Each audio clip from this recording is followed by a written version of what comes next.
Hey everyone, welcome back to Twinges 英会話。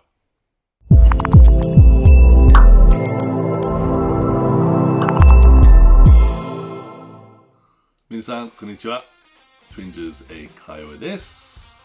Welcome back。今日のワンポイントレッスンは Which versus Where で Which からいきましょう。which それは場所の後でくっつける。その which は場所の場所を説明する。例えば、浅草 which is in Tokyo is a popular tourist attraction。東京にある浅草は人気な観光スポットです。で、もう一つ。金閣寺 which is in Kyoto is my favorite temple。京都にある金閣寺は私の好きな寺です。で、最後もう一つ。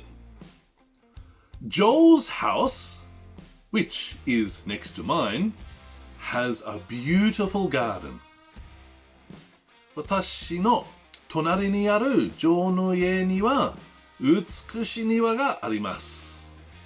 はい、じゃあ今度 Where 行きましょう。Where も場所の後はくっつける。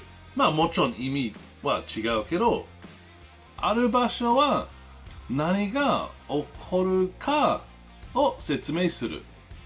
例えば、浅草Where many tourists go is a fun place。多くの観光客が訪れる浅草は訪れて楽しい場所です。で、もう一つ。金閣寺 Where you can take amazing pictures is usually crowded。素敵な写真が撮れる金閣寺はいつも混んでいます。で、最後もう一つ。Joe's house, where I go to relax, is in 横浜。私がリラックスしに行くジョーの家は横浜にあります。はい、皆さん、じゃあもう一回。which と where。で、which、それは場所説明ができる。